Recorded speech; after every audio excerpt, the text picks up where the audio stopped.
Ladies and gentlemen, welcome back to the analysis of YOLENO TV. I hope you're well from wherever you're watching this channel. Allow me to start this analysis by thanking you so much, good viewers. I have discovered that there are so many other good viewers who forget to like our videos. Please like our videos because that is the only way you support the work of our channel. Also, don't forget to subscribe to this channel. Thank you so much for that response. I'd like to take you directly to Rigathi Gachagua. There's a reason why I avoided doing an analysis on Rigathi Gachagua yesterday, but there's something that Rigathi Gachagua has pointed out here, which needs our attention, ladies and gentlemen.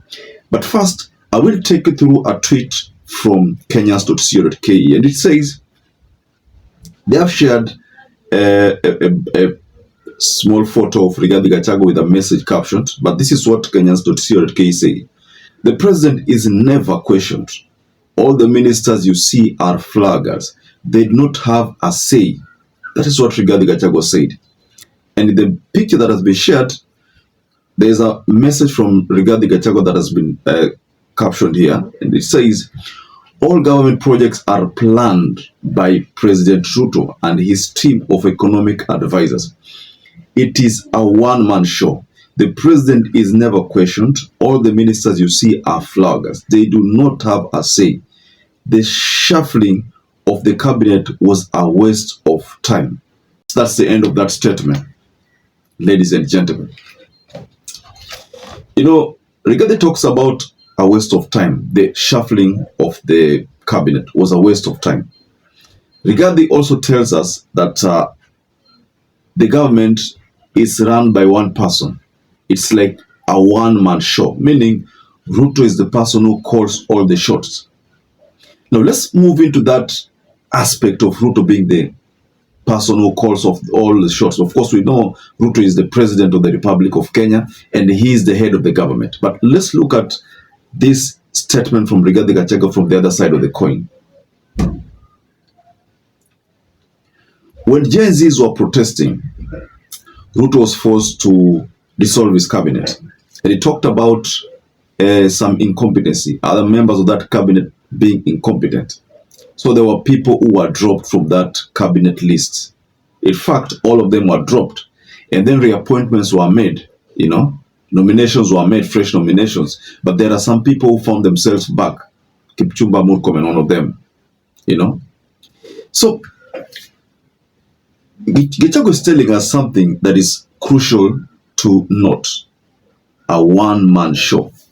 This leads me to a debate in one of the TV47 debates, whereby Kipruto Arap Kirwa gave us an example of how Mwai Kibaki used to run his government and how William Ruto was perceived to be running his government. And in that statement, Kipruto Arap Kirwa said, back then when he was the minister, I think Minister for Agriculture, during the time he served under Mwai Kibaki used to give them, full autonomy to operate their ministries, and that, it was not often that they would have, that Kibaki would call them for some kind of information. He believed in all of them, and then he tried to liken the scenario now, and he said, according to what he sees with the government of the day, it's like William Ruto was micromanaging. This, we couldn't have known about this micromanagement kind of style if Rigathi Gachagua had not said it, just like he did. We wouldn't have known about this truth. But Kipruto Arap Kirwa at one particular time mentioned it, and then there are people branded that as a political statement. But the truth has been confirmed here, ladies and gentlemen, by Rigathi Gachagua, that that is the case. So if that is the case, can we also say that the issue of Adani is something that William Ruto knew and he was the one who was pushing? Because we know that that was something that was planned in the Ministry of Transport, and then the proposal was again channeled to the Ministry of Finance, because that is now where payment and the loans and the like are, settled. So could you say that William Ruto is the person who was wholly behind Adani? Because Gachagua tells us that Ruto is the person who runs all the ministries alone. Meaning he gives you a directive. That is why there was a time a political pundit, surfaced and said Ruto works with their permanent secretaries and ignores the ministers. So the ministers were just like flower girls. What Rigathi Gachagua is telling us, flower girls. Now, if they are flower girls, are we supposed to blame someone like CS Mbadi? Because CS Mbadi is supposed to table all the debts that Kenya, or owes other loaning organizations like IMF, World Bank, or those Eurobonds. The expenditure on these loans, he's supposed to table them. So if at all he tables it, and we realize that there's some information which has never been revealed, are we going to blame Mbadi, or we are going to blame Ruto, or we will be forced to blame Uhuru? Whom are we going to blame, ladies and gentlemen? So that's why you find that the statement by Rigathi Gachagua, however light it sounds, but it has some very, very heavy, implications behind it. The implication that this statement has at a time whereby the courts have demanded for more details on the loan portfolio, more details on, expenditure on loans. This is a bit timely, So Gachagua is doing what people had projected. Kwamba it will reach a time where Gachagua will start lifting the lead and exposing everything. So he has started doing that. Haija kuja. Na hiyo pesa tulipitisha kitambo. Ningetaka kuuliza hii pesa iachiliwe. Kuna pesa ya Cherry Fund nilikuwa nimepigania 4 billion. Ikaachiliwa only 500 million. Hiyo pesa tungetaka iachiliwe isaidie wakulima. Tungetaka pia kusema mambo ya fertilizer. This community has been misused and it's okay. But let me say this because I have seen a lot of analysts, a lot of commentators trying to come up with many theories about the people of this region called Mount Kenya. Let me help you a little bit. It is true what you are saying, the mountain is angry.